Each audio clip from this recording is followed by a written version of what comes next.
I remember the silence like a wound, not the thunderous silence that follows shellfire, but the thin, organized hush of apparatus and ritual, the kind that presses the inside of your skull flat and makes your teeth ache. We stood in neat rows beneath failing lumen strips, their light flickering like a dying thought. The armory smelled of oil and incense, the cold acid of machine lubricant braided with the sweet, dusty rot of sanctified smoke. Around us, men and women moved with the exact economy of trained animals. Their hands were practiced instruments, their faces blank from repetition. They had been taught to become the shape of the Imperium's will, to take its contours and reject everything that did not fit. I had been taught the same. They hammered obedience into us with sermons and with force, with the commissariat's small delights and the ministorum's long prayers. The vox chant looped the emperor's prayer until the words were not words anymore but the slow metronome of our lives. "Obey," the vox said. "Do not think." The armory's metal breathed around us. Racks of lasguns sighed in their designated places. A servoskull hovered like a white moth, its single glass eye reflecting my own tired face back to me. Even in that ordered hush, a fragment slipped free, a single small question like a worm between the boards. It settled behind my ribcage and made each breath slightly wrong. It was not rhetorical. It had teeth. I felt it like a foreign thing crawling under the skin of training. In the silence it said, "What if you hesitate?" Hesitation was never taught as a concept, it was taught as a crime. The manual spoke of instantness. A soldier's action is an incision, clean and immediate. Hesitate and you spoil the cut. Hesitate and the wound becomes a long, ragged thing. I had read doctrine until the ink blurred and the words dissolved into commands. Act, execute, purge, purify. But doctrine is a map and maps never show the wind. They do not tell you what a second of doubt smells like, how it tastes, how it arrives like the tiniest frost on a blade. The priest at the front of the armory was all bone and brass. His voice was a hammer. He recited the litany of instant obedience as if reciting the weather. The emperor does not flinch, the emperor does not look aside, the emperor does not allow hesitation. There were gestures, knife-thin hand moves that punctured the air. He spoke of duty like a parent speaks of a simple chore. For them, command was love, and love had the same edge as a bayonet. I tried to fold myself into the litany and found my lips unmoving. The hum of the lumen strips climbed into my teeth. Somewhere behind, someone coughed and the sound was too loud, like a dropped weight. The servoskull drifted nearer, and I felt it like the press of a breath on the back of my neck. All the training pooled into reflexes and a kind of mechanical warmth. Posture, grip, sightline. I placed my hands on my lasgun and felt the familiar resistance of the trigger. Then the priest asked a question that had not been on the syllabus. It was slow and naked, and it cut the organized air into ragged pieces. Would you hesitate when the emperor demands blood? It hung there without doctrine to cushion it. The room held its breath as if in obedience to a thing larger than the ministorum. My throat closed. This was not rhetoric. The question was a jury, and every soul under those failing lumen strips was an accused. My hand, obedient enough to other things, trembled for the first time in years. For the length of a breath, I considered the meaning of the word hesitate. To pause, to measure the consequences, to allow mercy to wet the blade. The thought sickened and thrilled me in a single motion, like the smell of rain on furnace iron. I froze. Not theatrically. There was no space left for drama in that place, but the world went precise and clinical.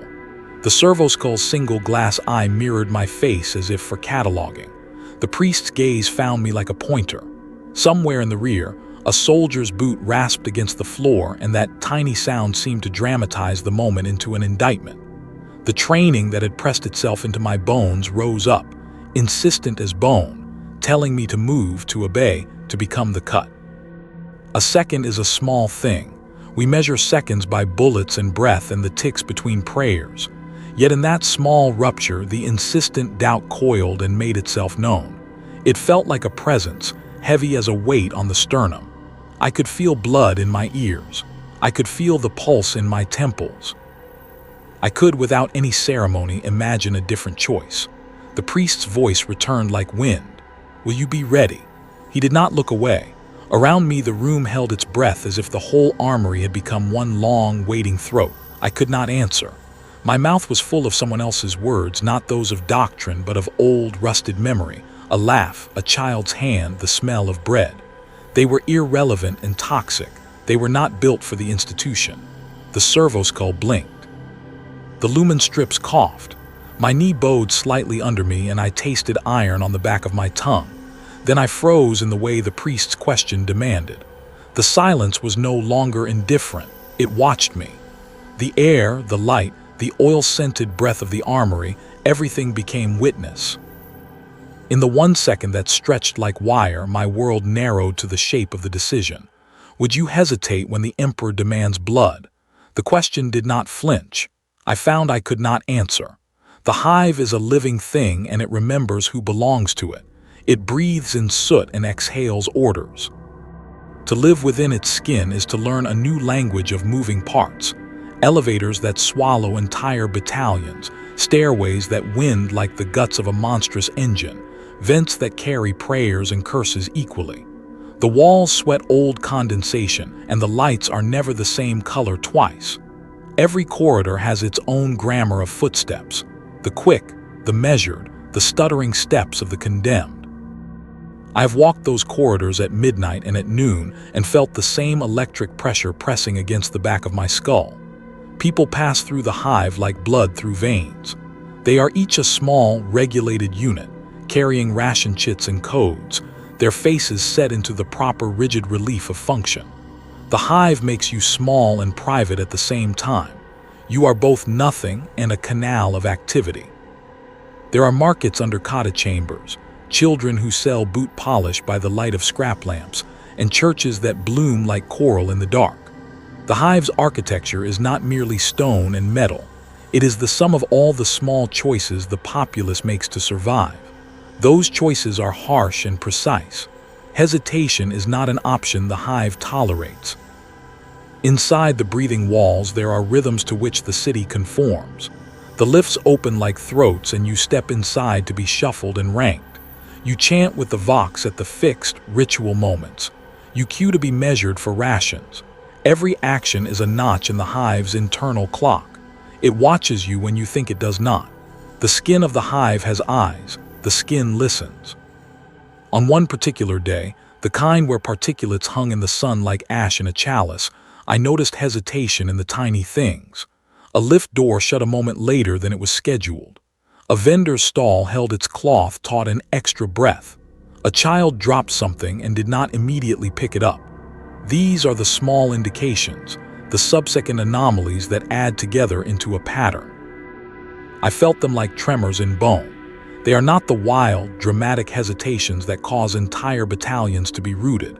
They are the micro-betrayals that show the skin of a city does not always fit snugly anymore. The press of humanity is a machine that polices its own. Suspicion is a currency here. A stuttered glance at a stranger's face can cause a dozen hands to find meaning in empty space. We are taught, in the guard and in the factories, to watch for the twitch that precedes betrayal. The hive, being a practical organism, does this a little faster than the Ministorum. It does not have patience for mercy. I felt the hive lean toward me the day the scream split the air. It began as a tearing sound, a sound that did not belong to any civilized throat. It was the sort of scream that is an animal's last record of something immense. The hive swallowed it and then threw it back, amplified, so that shops, stairwells, and sleeping barracks all received it like a shared infection. I hesitated. The pause was less than a second.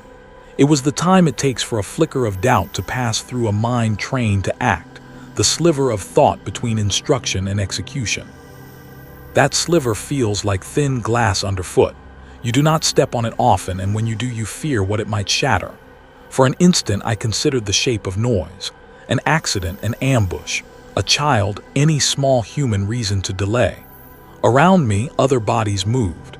Some metered their steps to the normal cadence, others leaned away from windows and doorways. A vendor in a vestibule wrapped his stall more tightly. A pair of adepts crossed themselves in near-automatic ritual. The hive began to close its mouth in response, and a current of anger, bureaucratic, immediate, traveled down 3 levels of stairwell and into my boots. The city's subtle attention was focused now on the source of the scream. I moved toward it at last, but 1 step late. The pause had lingered like a stain. In a place that is always watching, a second of hesitation is like an exposed mark that invites scrutiny.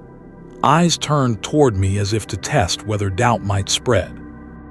I felt them dozen by dozen. The factory foreman's bored gaze, the priestess' tight, concerned line of sight, a boy who had pocketed a scrap of wire and was now watching me with the keen curiosity of someone who knows how to read unease. The alley that held the noise was thin and crooked, the stone like old teeth. The scream's origin was half swallowed by shadow.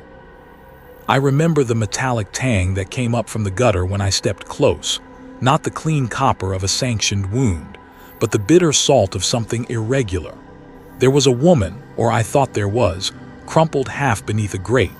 Her eyes darted like 2 small birds. She clutched an object close to her chest and hissed at me in a voice that was equal parts prayer and blame.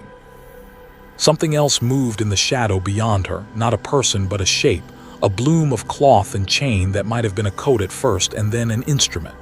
Its movement had a patience to it. It did not lunge, it did not flee. It waited. The hive held its breath as I reached out. I hesitated again, a measure no longer of training but of feeling. In that extra fraction of time, the shadow stepped forward and I recognized a uniform, a recruiter's sash, a cog icon, the thin insignia of the Adeptus Arbites. The presence was official. The woman's face did not clear into relief, rather it took on a deeper furrow. In the press of humanity, a pause becomes a story and someone writes it in your face. Someone muttered something, a word like rumor. Someone else sighed as if reading a verdict. The vendor in the vestibule had closed his stall entirely.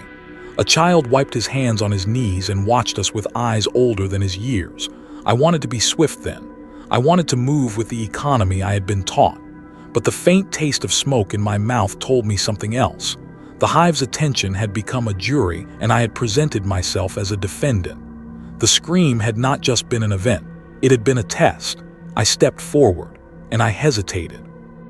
It was not much, the merest lag, but in the hive the merest lag is enough to narrate you. As I crossed that threshold, something in the narrow alley shifted. A hand reached from the shadow and touched my arm as if to steady me. The touch was fleeting, almost professional. For a breath I felt the bones of the city press into my back. Then abruptly the scream stopped. The silence that followed was not ordinary, it was heavy with expectation. People leaned in from windows. Someone began to weep quietly. And in that precise, charged silence I understood how little separation there is between a hesitation and a verdict. I moved again, but the memory of the pause stayed like a stain. The hive, which had been watching, had also been remembering.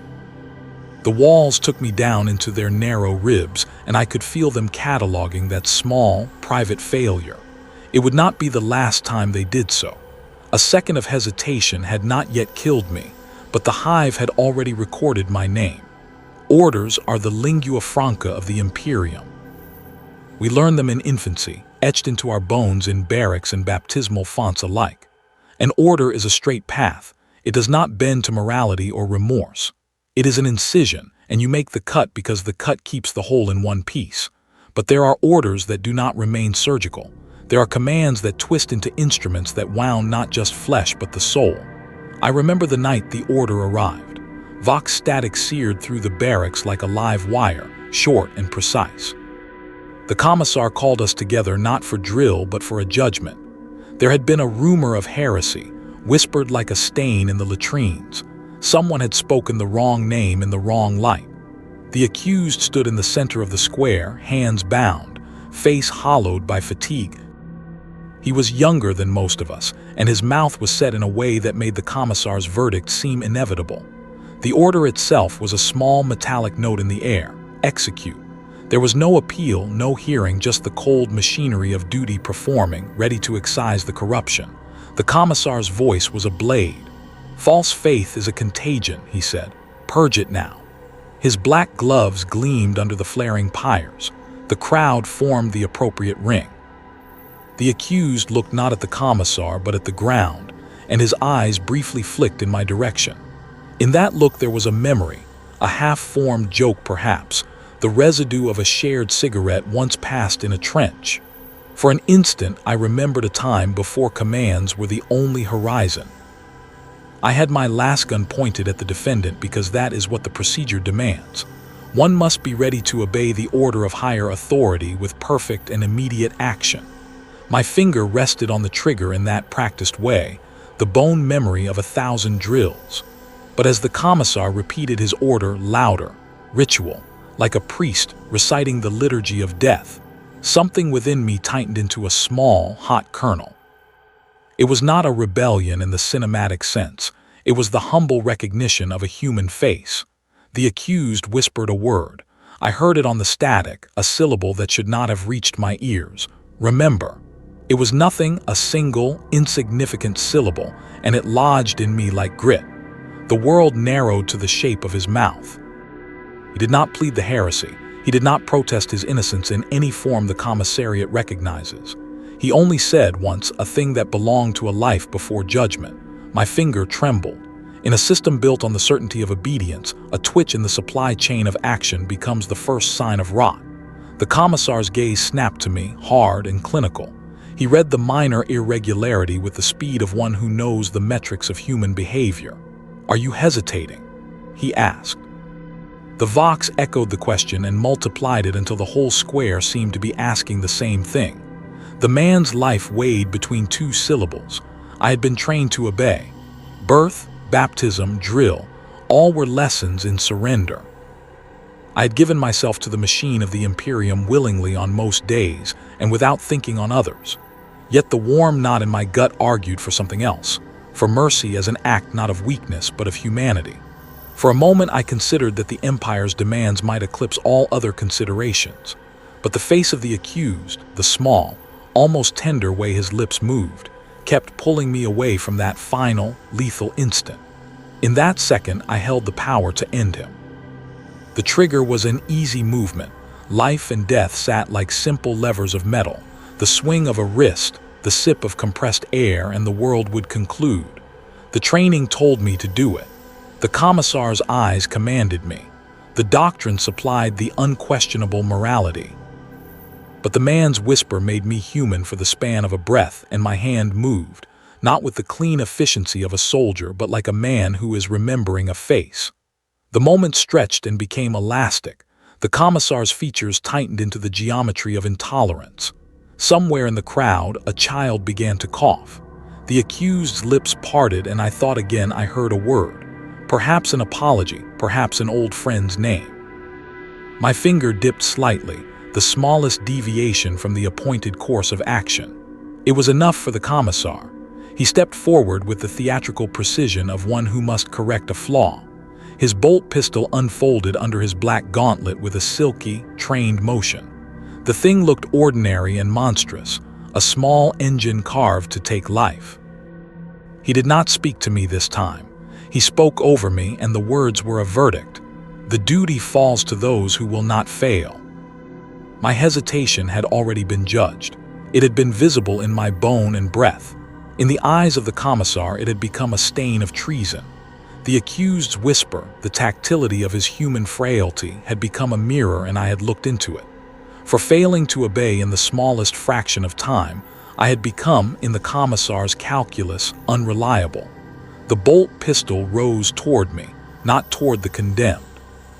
For the first time in a life measured by obedience, I felt the instrument of judgment pointed at me. The square went very quiet. The air itself seemed to recoil. I could smell the gunpowder scent even before the recoil, an anticipatory tang like a promise. I could not tell then whether the commissar meant to purge me or to force my compliance. There is, in the world of the Imperium, a kind of mercy that comes in the form of very small, very formal torments. It is training disguised as punishment. For a moment, I understood that the act would be less about death than about the eradication of that small, human hesitation. The bolt pistol trembling toward me was not an image of vengeance. It was the calculus of order. My chest felt like it was a drum being struck and the sound unloaded into the square. I had hesitated. That would not be tolerated. The world tilted on its axis, and I thought quite plainly that my life was counted and the commissar would make the balance right. Survival after a failure is a peculiar weather. You do not die. You persist.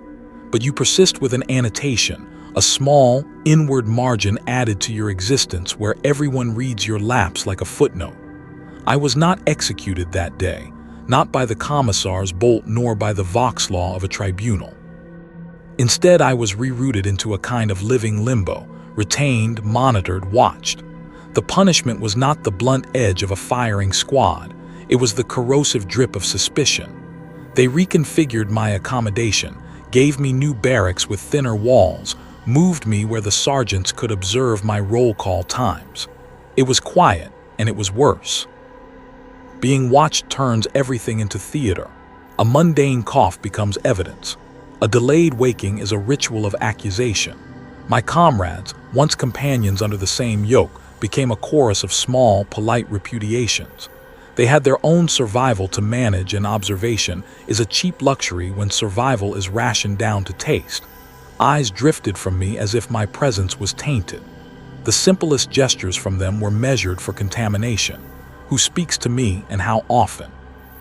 Who shares their ration? Who passes the time without me? I learned to count those glances like someone might count latrine trips. There was economy in the way they skimmed my shoulders, a glance that lasts too long, a silence that has teeth. I felt every look excavating the hesitation, prying it open and exposing its flesh. It was not a communal cruelty.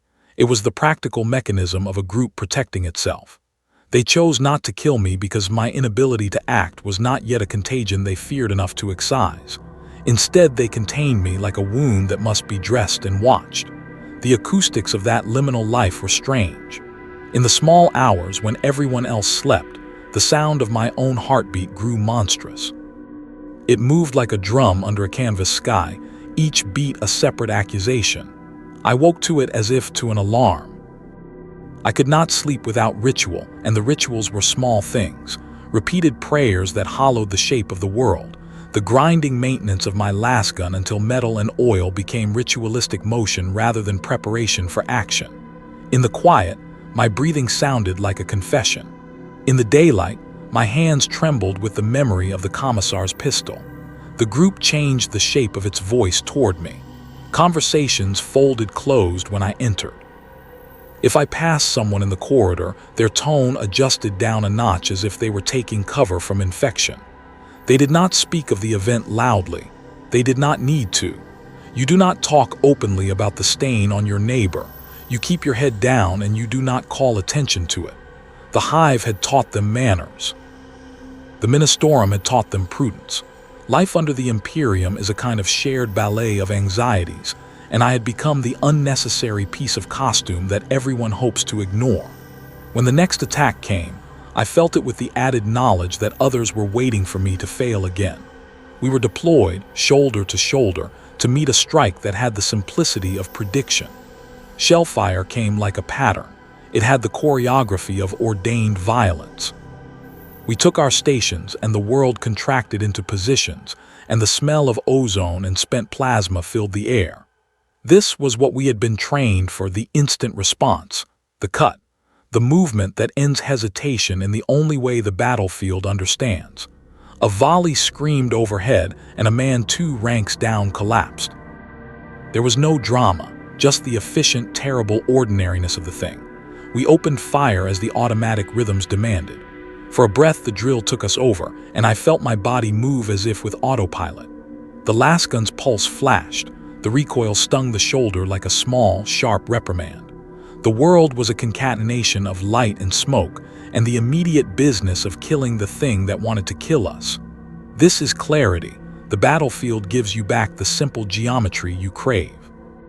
And then, and only then, I felt a small misstep in the engine of myself. The world narrowed to the micro-instant between decision and execution. My mind hesitated, a flinch of awareness at the sight of a child caught behind a ruined wall. the sight of a helmetless head twisted in unexpected peace. That fraction of a time turned into a question, and the question stalled the machinery of my action. My last gun fired, and for a second I could not tell whether the beam had come from me or from someone else near me. The recoil registered in my shoulder, and yet my brain asked, absent-mindedly and with obscene curiosity, did I act? That question spread through me like a cold oil. I could not say with conviction that the shot had been mine. My comrades' eyes cut across formation like knives. Some looked away, others surveyed me with badge-wrought suspicion, and a sergeant's hand clapped my shoulder with the mechanical decisiveness of someone, ensuring the troops stay in line. My heart hammered in reply, loud enough to be a clarion, and I felt the world close down into a personal acoustic chamber where every beat was a symbol of guilt. The shelling dissipated into static and ruin, and the dead and dying lay in the usual unordered heap. The silence that follows such a battle is heavy as melted metal. I moved among the bodies like a ghost, cataloging the small things, the pattern of shrapnel, the snapped limb, the eyes frozen in accusation. The ones we lost were not abstract. They were names and faces and boots that once stood next to me. To every corpse I felt the shape of seconds, the small amount of time I had withheld, real or imagined, and they multiplied into an arithmetic of blame. In that counting, my hesitation is not a memory so much as an accreting currency. Each fallen comrade seems to argue on the side of the commissariat. Their silence is a ledger. I walk through it with my hands empty, and their ghosts counting minutes against me in a way only the dead can. The group becomes a tribunal, and the battlefield a set of scales. My chest tightens until breathing is only an illusion I replicate to remain physically present. I do not know which matters more, the actual seconds I did or did not act, or the fact that doubt now has a body to sit upon. Either way, I live with the shadow of that whisper. Did I pull the trigger when it counted? Or did I knead the world between my fingers and let it slip? When they decide a man is tainted, the Imperium does not speak of rehabilitation with the warmth of civility. It speaks in gears and temperatures. They move you into institutions because institutions are efficient. They process doubt the way a forge processes impurity. I was led away not toward the firing line, but toward the sterilarium, a place that smelled of wet brass and singed paper, where humanity is not corrected so much as reassembled. The indoctrination chambers are smaller than you imagine and louder. They are rooms within rooms, arrayed like a nest of cold intention. Servoskulls drift overhead, each fitted with a halo of chant projectors and tiny nozzles that dispense calm in the form of processed vapor. The walls are lined with scripture and signage in precise typefaces, instructions meant to be read in a state of trance. There are rows of metal benches, the kind that remember the shape of bodies and then forget them. Priests of the Adeptus Ministorum move down the ranks reading names, then adding notes in crimson ink. Their voices are slow, with all the implacability of sunlight on iron. I remember the photographs they put in front of us, images of sainted battles, of men who had not hesitated and who had been made into bronze in the Ministorum's collective memory. Their faces were emptied of nuance and pressed into the geometry of example. The servoskulls bent the litany into my ears and poured it into the inner curves of my skull like oil. Obedience is purity. Obedience is grace.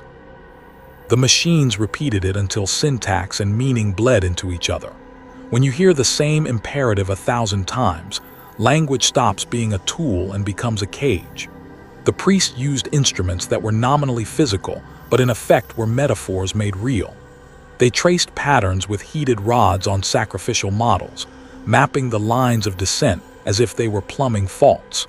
They sang hymns that had the discreet abrasiveness of rubbing heat. There were exercises in which we were made to move our bodies in the rhythm of orders, like marionettes learning the particular choreography of service. Hours were hollowed out into manual repetition. March, stand, kneel, recite, repeat, until the limbs learn a different grammar and the mind becomes an obedient automaton. Between sessions, they administered small shocks of truth. I was strapped into a chair and told to remember moments where hesitation had almost saved something, the face of a child, the smell of bread, and then the apparatus would bring those images under a highly regulated pressure. The memory would then be coupled to the litany until, the priests promised, it would lose its seductive quality and adopt the shape of command. The experience is clinical. They do not call it erasure but rather re-education. They make you understand that hesitation is not an aspect of complexity but a defect to be removed. It works in ways both obvious and subtle. My hands no longer twitched when I tightened a bolt. My tongue shaped prayers more precisely. The servoskulls administered sleep in measured portions, so dreams could be scheduled and observed. The priests replaced spontaneous laughter with authorized amusement, where once I had an inclination to linger on a memory because it tasted like warmth. Now I compartmentalized it into neatly labeled boxes. The world became less forcing of options and more the neat folding of a uniform. But the apparatus exacts a cost. They scrape away the ragged edges that made me human. The process is efficient. It is surgical. Yet to make someone into a pure instrument, you must remove not only the capacity to hesitate but also the other marginal things, the associations, the half-smiles, the curiosity that tides me toward life. I felt something leave the room every time a session ended, a small dimming, a sense that some private right had been traded for silence. I was calmer, oh yes, and I could obey without the tremors that once punctured my muscle memories. The price was an absence I could not put a name to, an appetite perhaps, or the capacity for surprise. There is a part of the machine that is unsentimental about those absences. The priests wrapped new rituals around them until the cavities were filled with liturgies and schedule. They gave me new prayers to hold in hand while cleaning a rifle. They taught me to recite the names of the emperor's victories like a constellation. They taught me to love the order that bore away the edges. And yet, in a corner of the chambers that smelled of dust and cooling metal, when the servoskulls drifted to their recharging nests, and the priests allowed themselves small private cigarettes behind bolted doors, I felt a current rise from somewhere within me. It came not as a statement, but as a tiny, almost apologetic tremor of thought. It was the ghost of the hesitation they had tried to excise. No machine had removed it entirely. It remained as a tiny fissure in the bone of me, the sort of human error their doctrine could not predict because it belonged to the unpredictable realm of memory. The flicker arrived as a sensation rather than a logic. I would be polishing the barrel of a lasgun and my mind would drift to a child's small hand, to a line of flour dust on a wooden table, to a laugh shared in a burnt-out shelter. These images were now dangerous relics. I knew that to allow them, their full voice might bring me back toward the equivocation that had put me here. Yet the fissure persisted. It was a minor thing, a single, disobedient thought, but sufficient to disturb the perfect circumference the machine demanded. One night, after a session that had included the full rigor of re-education, I sat alone in the small courtyard behind the sterilarium. The air was thin and metallic. Stars, if one could call them that, bled through the veil of industrial haze like foreign promises. I placed my glove upon the bench, thumb tracing the scarred wood as if it were geography I needed to relearn. The servoskulls hummed in indifferent arcs above, their glass eyes empty of pity.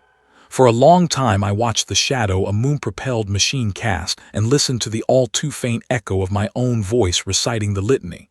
Obey. Do not think. The emperor does not hesitate. The words were iron, and they rang within me like the tolling of a bell. I felt myself obey, moving by habit to recite, and the motions felt both foreign and precisely right. Then, improbable and impossible, a thought slipped past the guard like a thief. What if hesitation could be not a sickness but a crucible? What if the pause were the space in which compassion flowers?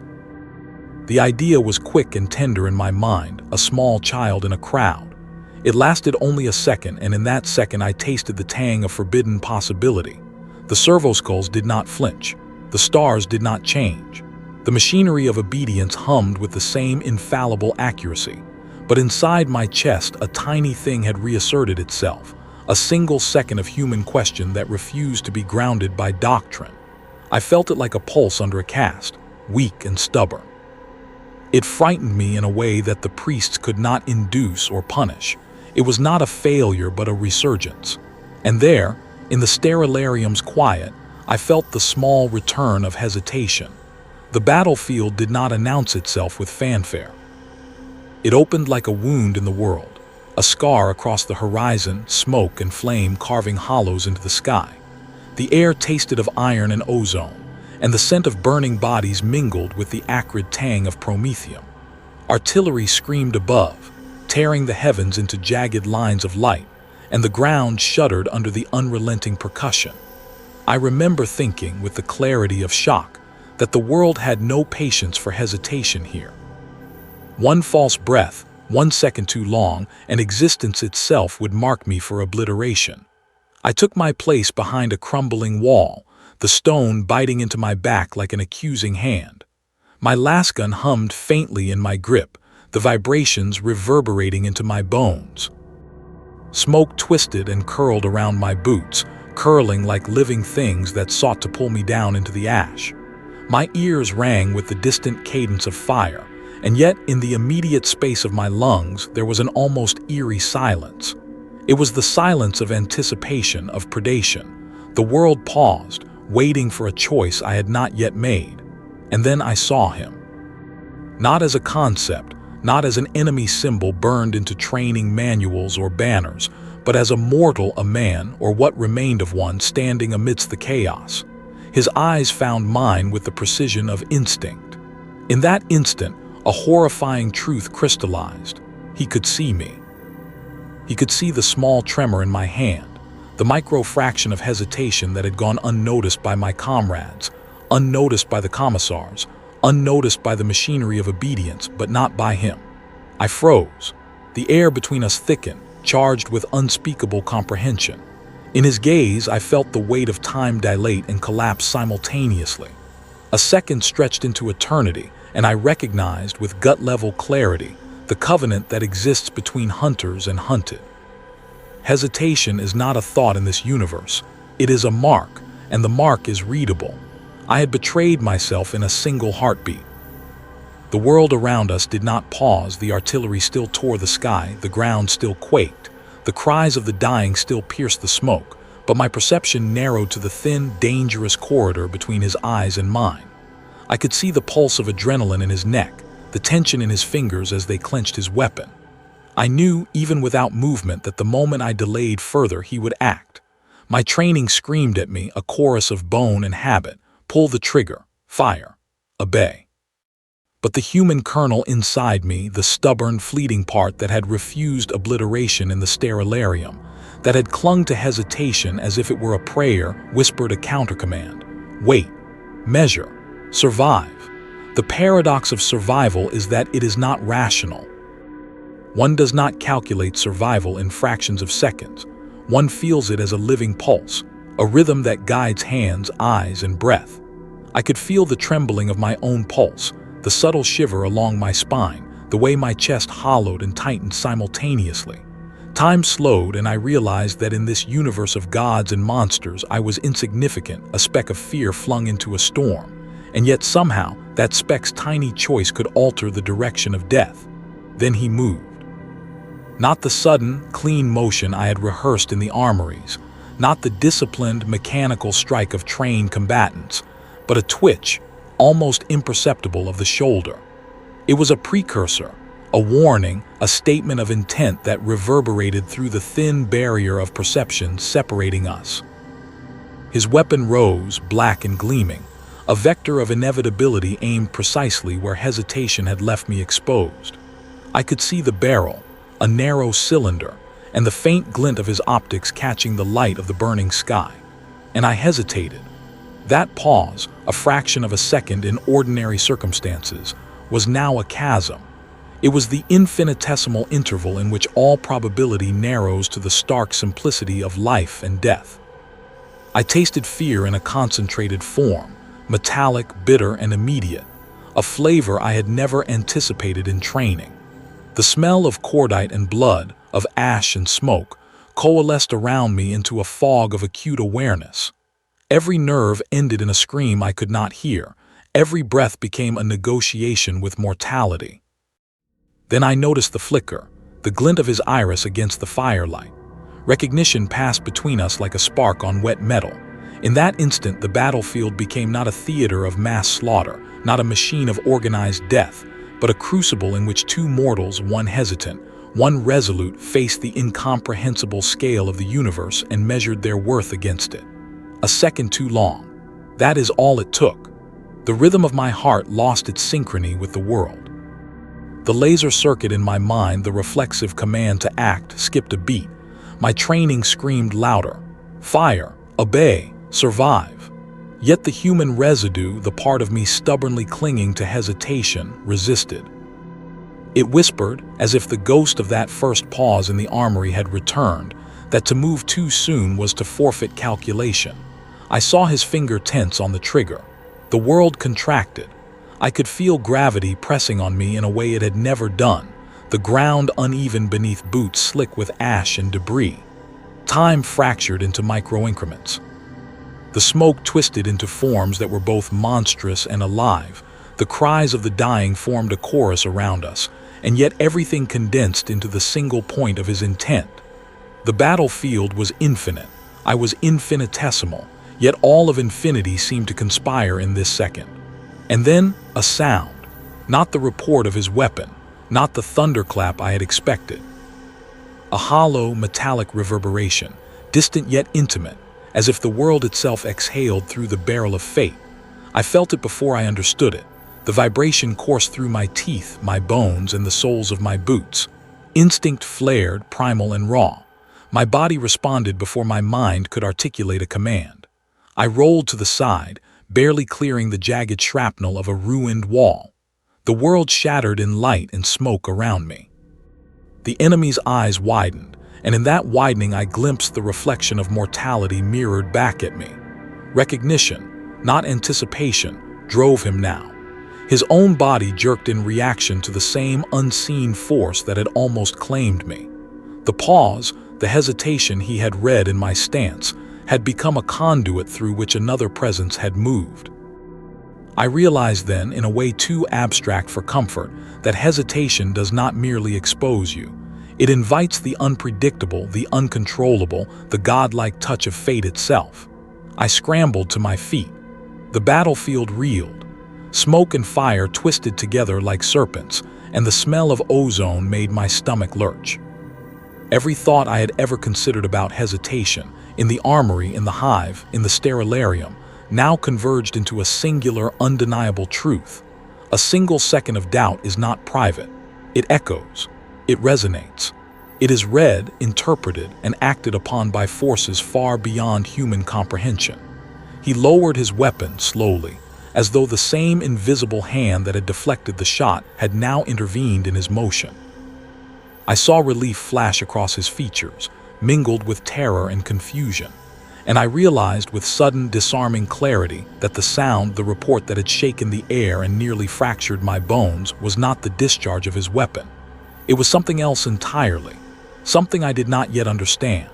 The battlefield continued to roar, indifferent to this revelation. Smoke swirled around us like a living thing, carrying the scent of fire and oil and death. Somewhere in the distance, artillery tore the sky, and in that charged, fragmented moment, I felt the raw, trembling weight of my own insignificance. A human shard caught between the Imperium, the enemy, and forces beyond comprehension.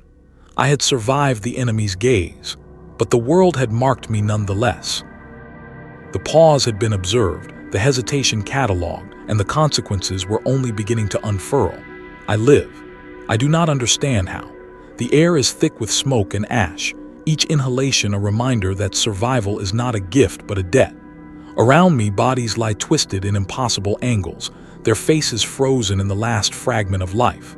Their eyes, open and accusatory, seem to tally the seconds I hesitated. Each pause I allowed becomes a heavy weight pressing into my chest. Every corpse whispers blame, though no voice carries through the roar of the battlefield. I feel their combined seconds pressing down, a macabre measure of failure I cannot escape. The ground itself is littered with fragments of what once was shattered armor, scorched uniforms, melted weapons, and I step over them carefully, as if their touch will fracture my mind further.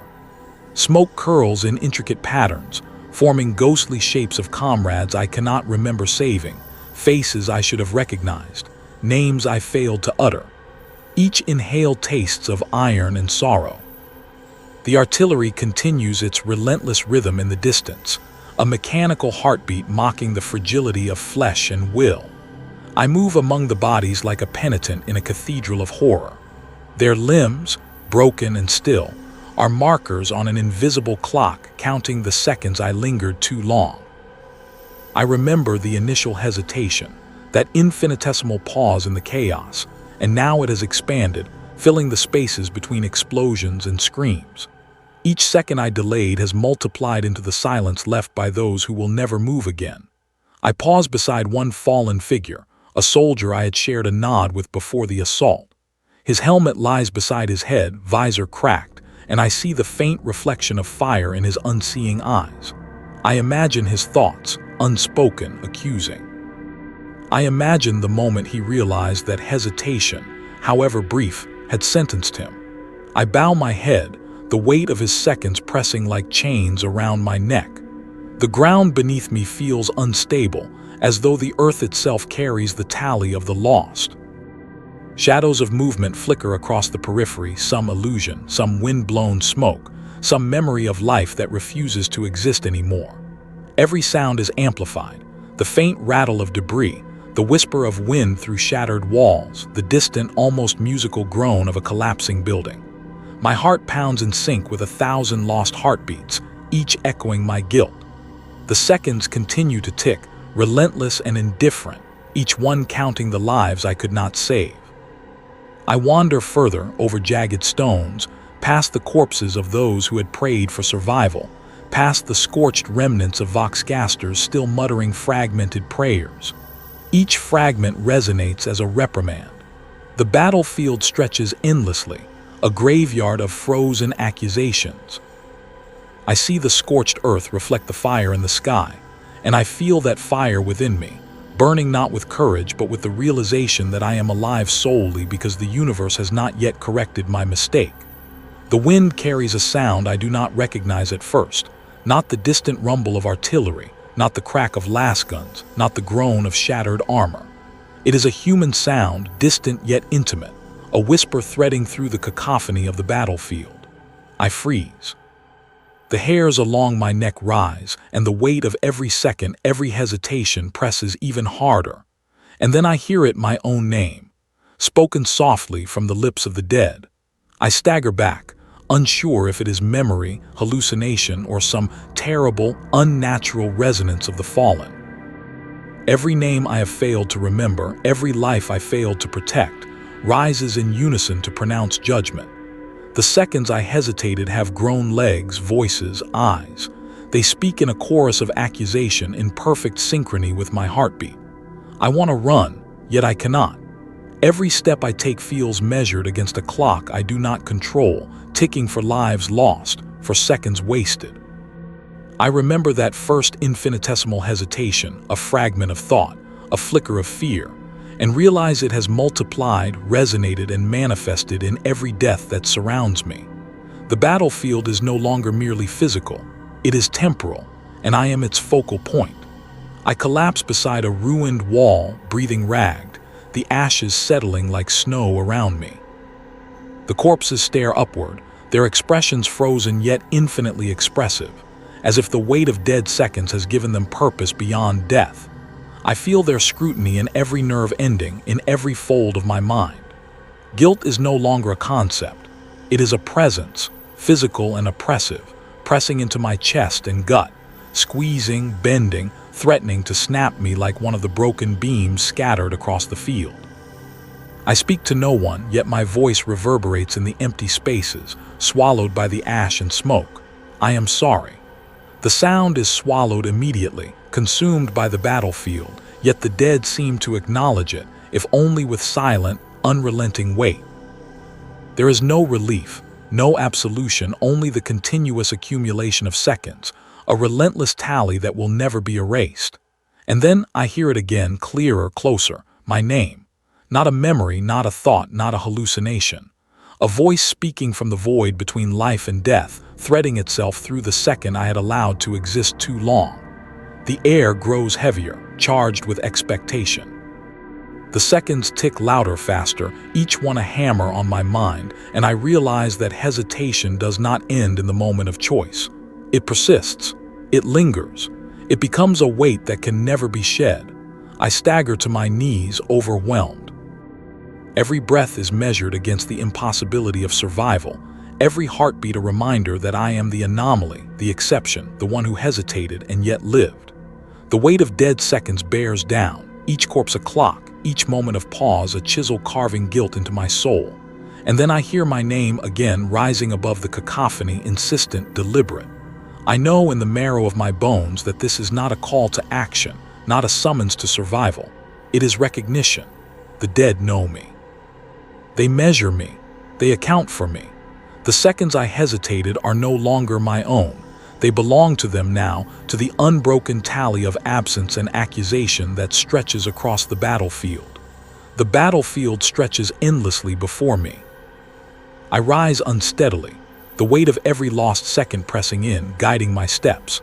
I do not know where I go, only that I move, carried by guilt, by compulsion, by the relentless insistence of the dead. And somewhere in the endless horizon of ash and fire, their voices, my name, follow me, unwavering.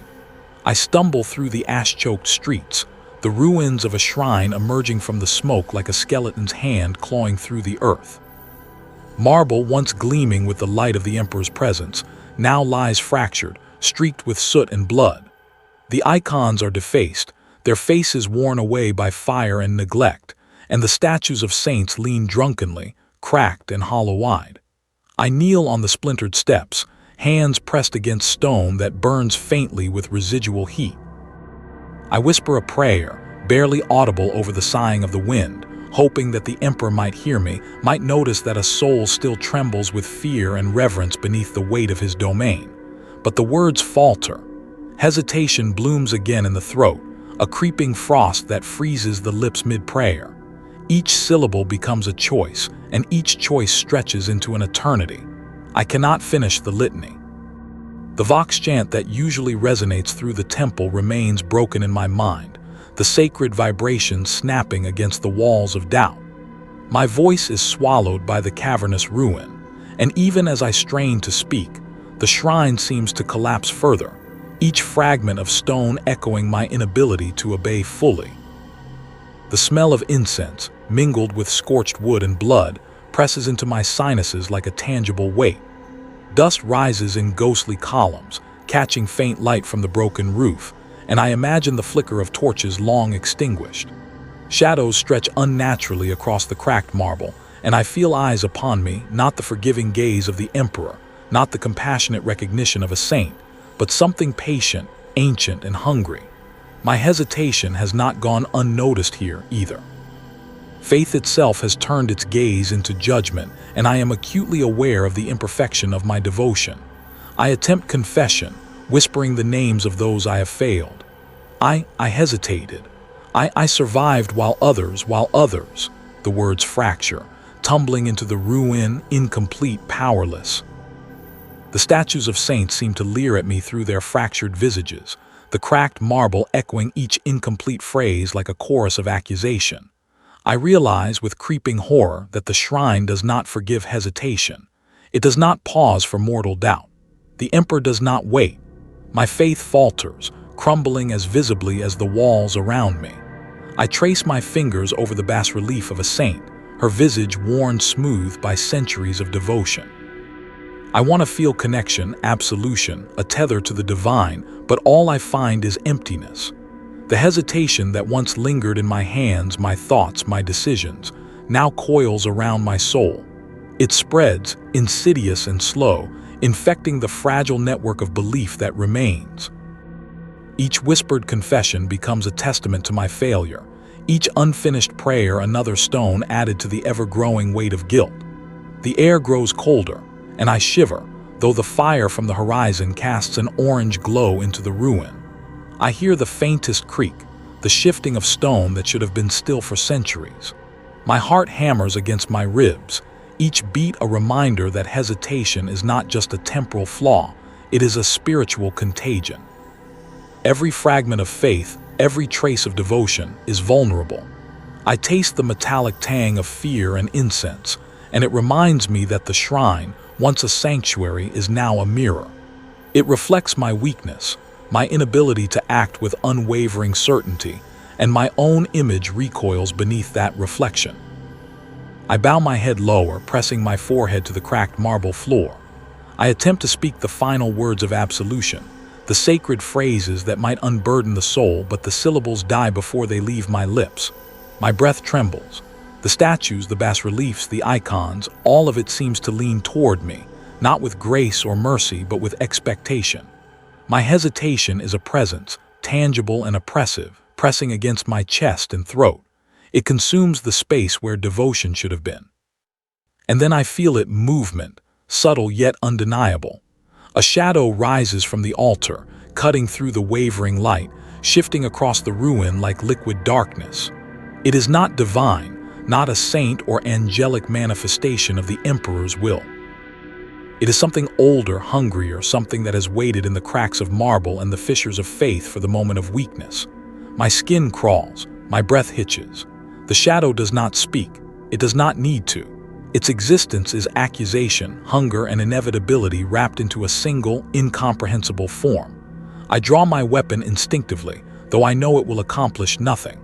The lasgun hums faintly in my trembling hands, a hollow reassurance against the tangible weight of dread. The shadow pauses, impossibly tall, stretching toward the vaulted ceiling, and I feel every second of hesitation ripple across my mind like a storm. It watches, patient, unblinking, as if cataloging the infinitesimal fractures of my will. I try to rise, to speak, to finish the confessions I cannot articulate, but my body refuses. The air itself resists movement. Dust swirls around my boots, forming indistinct faces that mock my inability to act decisively.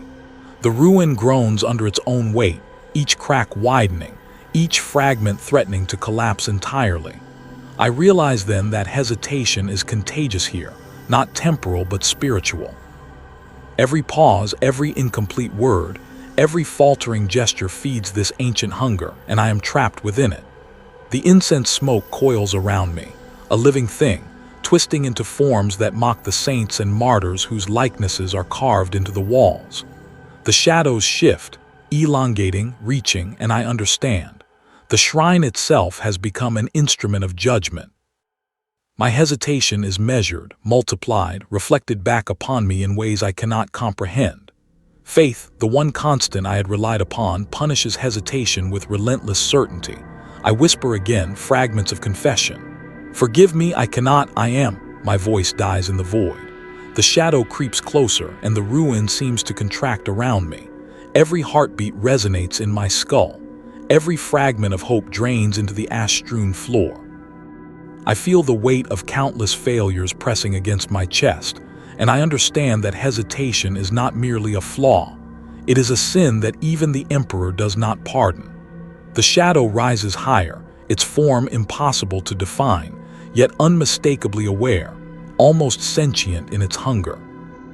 It is an elder judgment, older than the ruined marble, hungrier than my guilt. I can feel its attention fixed upon me, and with it comes the realization that my hesitation has left a wound in the fabric of reality itself. Each unspoken word, each pause in prayer, each faltering movement has invited it closer. I cannot finish my confession. I cannot summon the certainty that would shield me from its hunger. All I can do is press my forehead to the cracked stone and wait, trembling, as the ruin and its shadow lean in closer. Faith has collapsed. Prayer has failed. Hesitation lingers, tangible, undeniable, and all-consuming. I realize finally that even in the Emperor's house, hesitation is a disease, and the shadow knows it. Time unraveled around me. I had always believed that hesitation was a fleeting moment, a minor fissure in the machinery of obedience. I was wrong. I discovered, with the relentless horror of comprehension, that hesitation is not a mistake but a contagion. 1 second, infinitesimal in ordinary life, ripples outward with the force of a tidal wave through soldiers, priests, commissars, even through the faceless machinery of the Imperium. I watched as it spread, slow and insidious, infecting those who had sworn certainty into their veins. The battlefield stretched into impossible infinity. Smoke and flame fractured into surreal geometries. Shattered stone leaned at impossible angles, defying gravity. The artillery's thunder became irregular, chaotic, as if time itself were bleeding, dissolving into disconnected fragments. Soldiers I had known, men and women I had fought beside, blinked into sudden uncertainty. A lasgun clanged harmlessly to the ground, not from enemy fire, but from an invisible hesitation that had seized their reflexes. Eyes widened, movement slowed, commands dissolved into a babble of unformed sound. The 1 second I had allowed, that tiny, meaningless delay, had become 2. Then 10, then eternity. I felt it in my own body. Each heartbeat multiplied, a drumbeat in endless repetition, echoing against my skull like a cathedral of torment. I could not distinguish past from present. The world fractured into layers of perception, each slightly out of sync with the next. Voices, once distinct, overlapped and collided in chaotic harmonics. I heard my own name spoken again and again, across time that no longer followed a linear path. Hesitation had infected not just my actions, but reality itself. Soldiers moved in reverse, then forward, then froze entirely, caught in a temporal loop. Priests faltered mid-chant, their vox emitters repeating the same fragmented prayers in impossible synchrony. Commissars opened their mouths to issue orders, only to clutch their heads and fall silent, as if the very fabric of authority had been corroded. I realized with staggering clarity that hesitation does not discriminate. It spreads like a disease, devouring certainty wherever it lives, leaving madness in its wake. I wandered through this fractured battlefield, my own body a participant and witness. The ground beneath me shivered, as though responding to my perception of instability. Every step I took duplicated, mirrored, and echoed into spaces that did not exist. Flames folded in on themselves, smoke hung in tangible layers, and the screams of the dying were no longer synchronized with the motion of lips or throats. Reality itself was unspooling, and I was the catalyst. I tried to speak, to call out, to find anchor in reason, but the words twisted before they left my lips. I heard them, multiplied across the shattered dimensions of the world, each iteration slightly altered, each one carrying the same accusatory weight. You hesitated. You doomed them. You are the contagion. The accusation was not whispered. It bled into perception, suffocating thought, bending vision. And then I saw it, the culmination of hesitation spread. Soldiers, my comrades, froze in tableau, their eyes wide with recognition, understanding that the same moment I had failed to act had infected them as well. 1 became 2, 2 became dozens, dozens became hundreds. Entire units stood frozen, caught in the temporal web I had spun. The battlefield, vast and chaotic moments ago, had become a silent, pulsing monument to hesitation itself. I stumbled toward a group of priests, their hands frozen mid-prayer, their vox chants stretched into a continuous, overlapping dirge. The words were incomprehensible, yet I felt their meaning in every nerve. The Emperor does not wait, and neither can you. I tried to intervene, to pull them from their paralysis, but my own body faltered. My arms moved in slow motion, my legs became inert. I realized with a creeping horror that the contagion was fully within me now. The 1 second had infected the self that observes as well as the self that acts. Time folded again. I could see my own hesitation multiply in layers of self, each version frozen mid-breath, mid-step, mid-thought. My reflection in the shattered visor of a fallen helmet repeated endlessly, fracturing into uncountable versions. Some eyes were filled with fear, some with guilt, some with blank, unseeing recognition of the impossibility of escape. Each version knew, as I knew, that 1 second, one infinitesimal pause was enough to unmake everything. Reality bent further. The battlefield became a void punctuated by fragments of flame, stone, and smoke. I could no longer tell whether I was alive, dead, or trapped in a purgatorial loop stretching across multiple seconds simultaneously. A lasgun discharged in my periphery, but the report was both present and absent, resonating through multiple temporal layers at once. A soldier screamed, yet the sound had no origin. A priest gestured, yet the motion was impossible. Hesitation had infected the flow of existence. I saw the enemy then, as if through a veil of fractured seconds. They moved in a pattern I could not predict, yet their presence was constant, omnipresent. Every attempt to act against them failed, delayed by the very hesitation I had permitted. I understood with unbearable clarity that hesitation was not a momentary lapse. It was an event that reshaped the battlefield, distorted perception, and infected the very flow of time. And then I realized the most horrifying truth. It was not just the living who suffered this contagion. The dead, the ash-covered, the broken bodies, began to shimmer with residual awareness. The seconds of my hesitation had reached even them, animating fragments of perception, memory, and accusation. Their frozen eyes seemed to multiply the weight of guilt, pressing upon me with unbearable insistence. I screamed, or perhaps multiple versions of me screamed simultaneously, but the sound fractured across layers of reality. My mind, already stretched thin, began to unravel.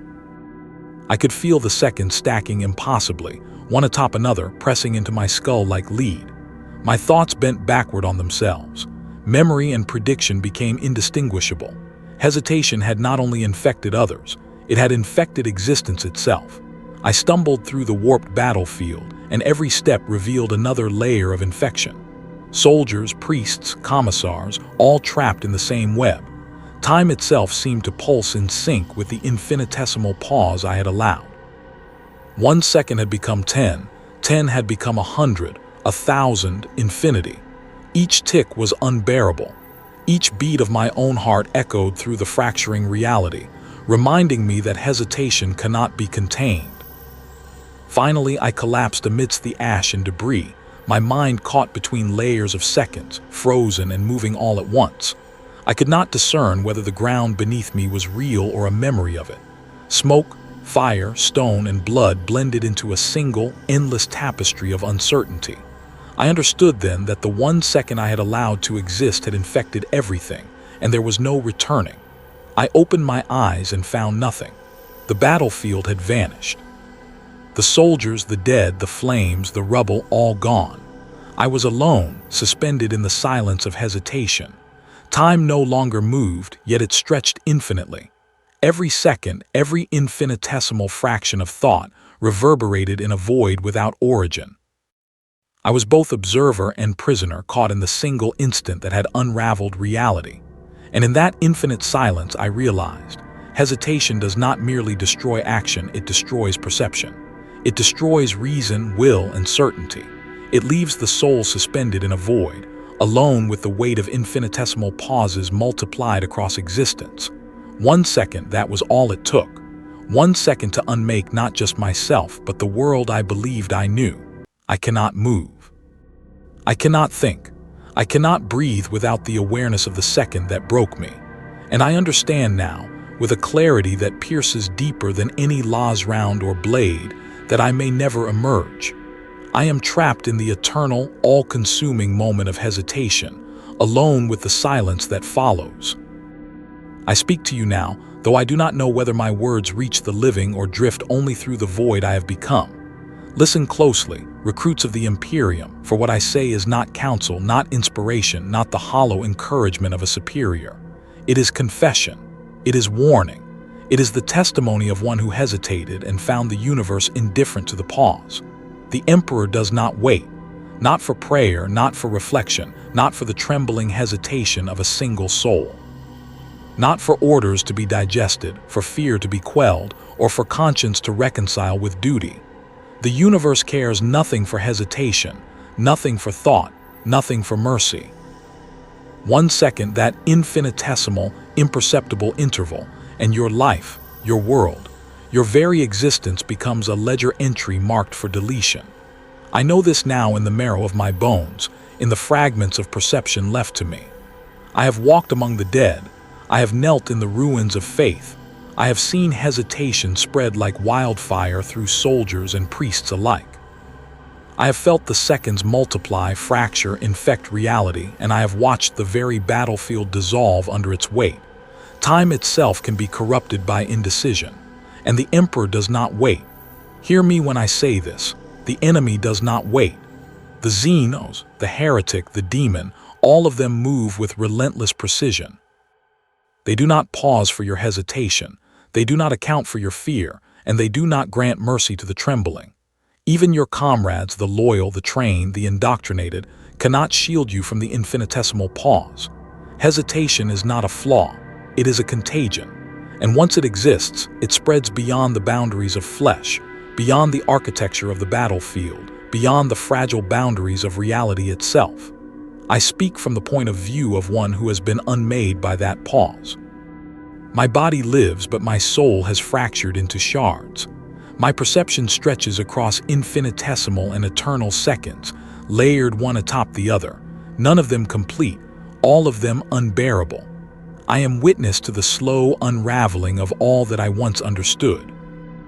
The battlefield is gone, the corpses have vanished, the ruins of faith dissolve into an empty horizon, yet the weight of hesitation remains, pressing upon me like an omnipotent hand.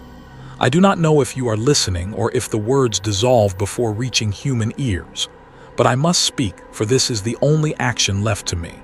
Do not hesitate. Do not pause, obey, move, act. Even the briefest interval in which you question, in which your hand lingers over a weapon, in which your heart wavers, that second is sufficient to erase everything you have ever been and everything you ever hoped to become. I remember the first hesitation as if it were yesterday. A single, infinitesimal pause in a corridor of preparation. I thought it inconsequential. I thought I could recover. I could not. That moment grew, expanded, and metastasized. It reached the living and the dead. It seeped into faith, into action, into perception itself. I am alone now in the silence it created. Alone, yet burdened with the infinite echo of a single second. The Emperor does not wait. I repeat it because the weight of that truth must be understood before you step into his service. Not for training, not for ceremony, not for the rites that mask death in routine. Hesitation is the crucible in which all imperfection is revealed. It is the fulcrum upon which the balance of life and death pivots. 1 second, 1 breath, 1 moment of faltering, and all collapses. I learned this truth not in instruction, not in training, not in ritual, but in the searing clarity of experience. And now I am falling. I do not rise. I do not recover. I do not act. I am suspended in the aftermath of my hesitation, in the silence it created, in the infinite seconds that stretch and twist like the fractured geometry of a dying battlefield. I speak to you as though from beyond the edge of the universe, because that is where I reside. I have never stopped falling, and I do not expect to stop. My mind, my soul, my perception, all have been dissolved into the void of the second I allowed to exist too long. I have no solace, no companion, no absolution. The void listens but does not answer. The shadows of hesitation linger, feeding upon themselves, growing in density and intent. My voice is all that remains, a trembling filament of consciousness in the infinite dark. I speak to you now because my experience must serve as a warning, though the words themselves are powerless against the inevitability of that single, infinitesimal pause. Even your own soul will not wait. Within you lies the same susceptibility, the same infinitesimal fracture where hesitation can take root. The enemy, the Imperium, and the universe itself do not account for hesitation. There is no mercy, no correction, no reset. 1 second, a single, meaningless breath is enough to annihilate not just action, but existence, perception, and understanding itself. I see it now. I see the emptiness into which I have fallen. There is no battlefield, no shrine, no corpses, no living comrades. Only silence, absolute and eternal, punctuated by the infinite echoes of a hesitation that refuses to release me. My words are a confessional in a cathedral of nothingness, a testament to the annihilation that follows a single second of doubt. I am a voice without body, a witness without time, a soul without refuge. Take heed. Take it into your bones before you enter the Emperor's service. Hesitation is annihilation. Hesitation is infection. Hesitation is the infinite void stretching between what is and what could have been. 1 second, that is all it takes. And once it exists, the universe does not pause, the Emperor does not wait, and neither does your own soul. I am falling still. Each word I speak falls into the void with me, carrying the weight of infinite seconds. I have never stopped falling, and I fear I never will. The silence is absolute, yet full of the echoes of that single second, relentless and unforgiving. I can feel it press against me, reach into me, define me. I am hesitation. I am annihilation. I am the proof that the Emperor does not wait. And now, recruits, let this be your lesson. Hesitate for even a moment and you too will be suspended between life and death, action and inaction, existence and nothingness. 1 second, one infinitesimal second, and you will find yourself falling forever into the same void that I inhabit. I fell for 1 second. That second has never ended. I have never stopped falling, and I fear that I never will.